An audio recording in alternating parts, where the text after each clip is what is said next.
Hi guys, we are doing a diagnostics on a 2015 Ford Transit Connect. The shop did a repair on the gearbox and they installed a cruise control module.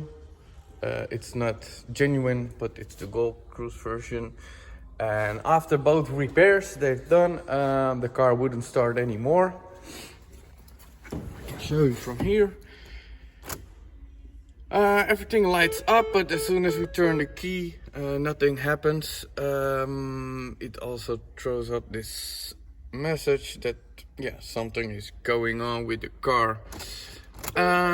So we started doing a scan on the car first to check for fault codes.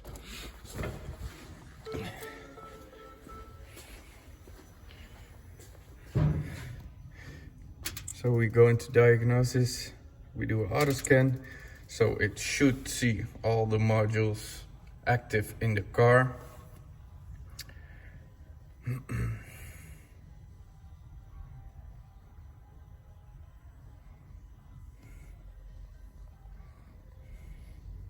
So as you can see, for now it only sees a few modules. The instrument cluster with 13 fault codes. We have the display interface with 4 fault codes. If we check into the codes,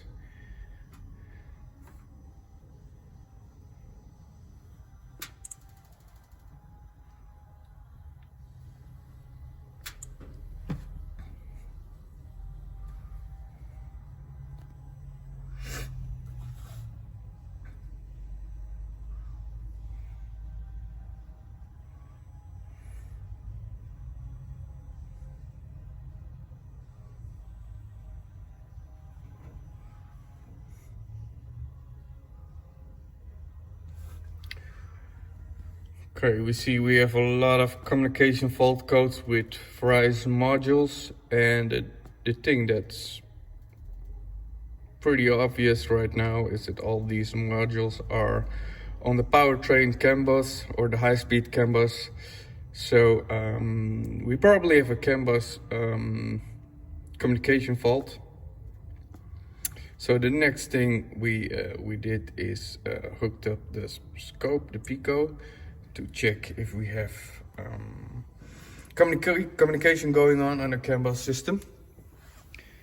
As you can see here, we already hooked up the scope on the ECU here on the high-speed CAN bus high and CAN bus low. And this is our signal right now. Let me adjust the time base a little bit.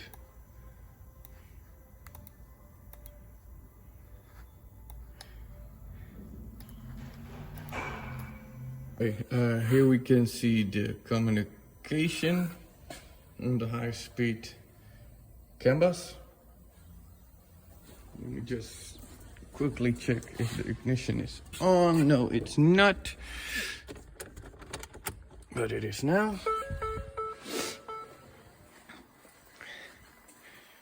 As you can see, something is going on at the high-speed CAN bus, but this is not what you want to see on a car that should communicate on the network. And it shows it also the signal on the high and on the low are identical. So I suspect a short on the CAN bus system. I pulled out the diagram for the CAN bus system, which you can see here. These two wires are the CAN bus high, CAN bus low network, and these are all the various modules that are connected on the CAN bus system. Good thing about Ford, they have these connectors on the CAN bus system, and that makes it a lot easier to do diagnostics on these systems, because we can isolate big parts of the network. Another way to do it is to unplug all these modules, but for that, we have to strip a lot of parts to gain access to these modules. So I'm very happy with Ford doing this with the connectors. It makes our work a lot easier, and this also proves that factory data is really important when doing diagnostics like these. So we're gonna do a resistance measurement now on the network, and that should read when everything is good. When we have a physical good system, it should read 60 ohms here. Both resistors are in the PCM and in the BCM. So that's what we're gonna do now. And in order to do a resistance measurement, we have to turn the power off. You don't want any power flowing through the car. Turn the ignition off. Take the battery off. And now we can see here our resistance on the CAN bus system. It's 4.5 ohms. That's way too low. So yeah, I'm pretty confident we have a short on the system. We are now connected right here. Here's a powertrain control module, and we are right connected here. We also can do a measurement on the OBD connector.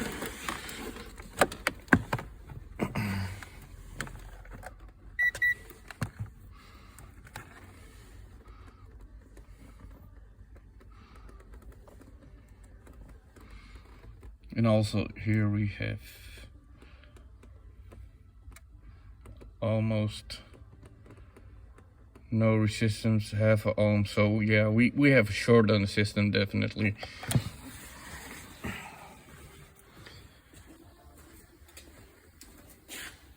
So we're now gonna take this connector off. It's the C211. I'm gonna look in the data and see where it is located. We're gonna unplug this one and see what our resistance is then with this one unplugged, the C211, so we can isolate the PCM, the ABS module, and the power steering control module. We found the connector location. It's behind the glove box. I hope you can see it. It's that big connector right there. And we're gonna unplug it.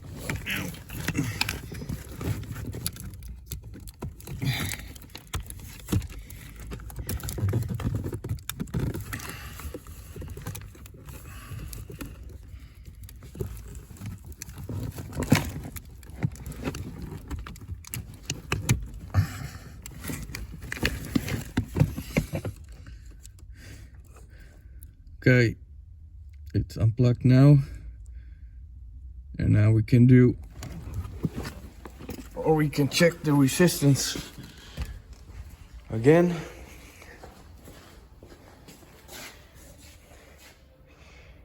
And we have still 4.5 ohms on the network. So back to the diagram. We now isolated this part of the network, because remember, we are plugged in right here. So we know we have a short in this part of the network here, because this part is not connected anymore with this part and all these modules. So we don't need to take all these modules out or take the connectors off. We now know our problem is in here, this part of the network. Just a quick check on the resistance on the OBD port. Let's see. And we have 190 ohms, which is correct because the connector or the OBD port is still connected on this part of the CAN bus system, and we now know there is a 120 ohms resistor in the BCM, which is right here. So we know this part is physically as it should, and now we are 100% sure our problem is right here. So next thing we're gonna do now, we're gonna unplug these modules, the ABS, the PCM module, and if you can reach it, we're gonna unplug this power steering module as well. In order to gain access to the ABS module, I had to remove the battery. I already took the this connector off on the PCM. Gonna do the same on the ABS.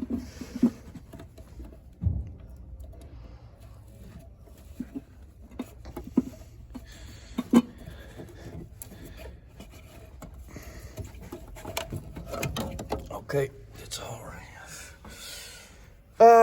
And even with the PCM now unplugged and the ABS module right there, we still have 6 ohms on the network. So we know we don't have a problem with the PCM, we don't have a problem with the ABS module.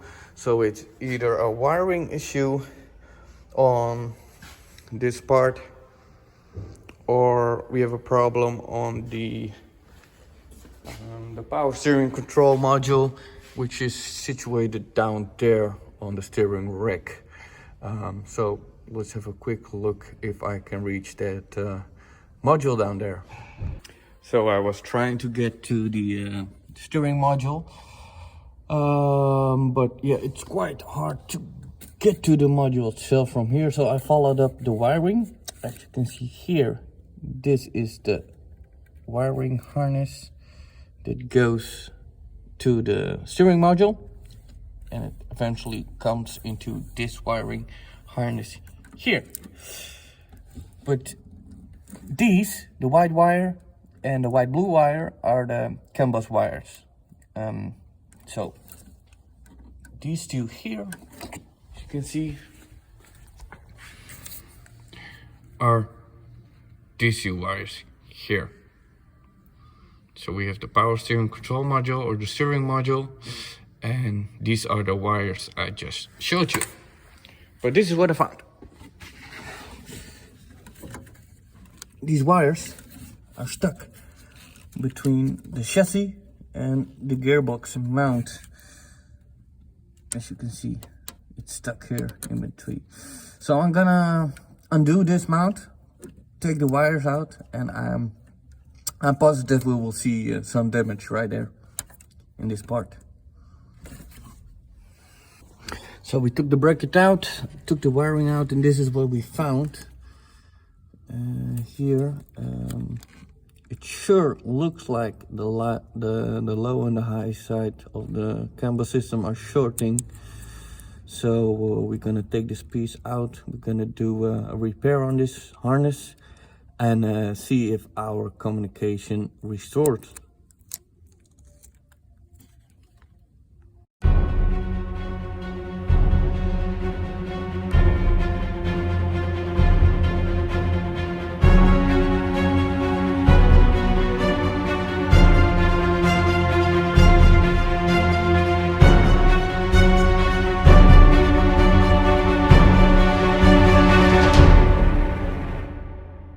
So as you can see, I made a temporary repair on the wiring. I'll leave it up to the shop what they want to do with it, leave it like this or have it like properly repaired. But this is just for me to prove the fix, and the car will start again. So we repaired the wiring. I've plugged in the PCM back again. The ABS module behind there is back in its place. We reconnected the 211 connector here on the CAN bus network. And now we have 64 ohms on the CAN bus network. And this is the number we would like to see on a functioning CAN bus system. Gonna connect the battery again.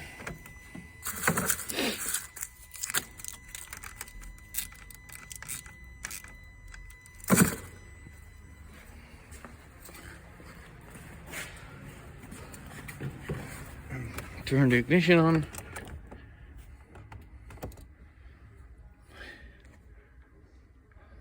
Okay. Well, the error message is gone now.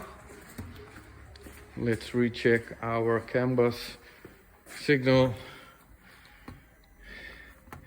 And as you can see, we now have a good CAN bus signal. And this is how it should look. We go back to the scan tool.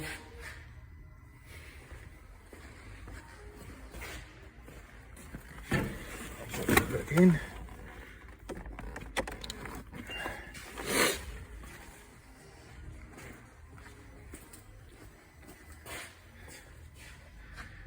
Okay. We just wait till the interface is connected again. Now we can go back,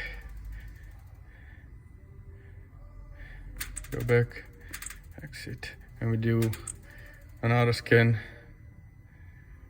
And we can already see the communication is back.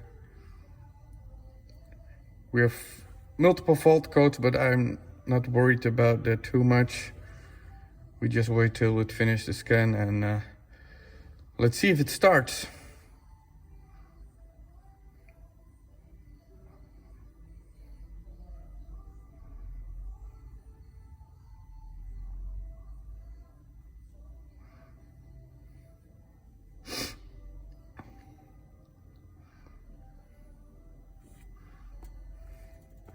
Well, all the modules are back. Let's go quick look inside the car.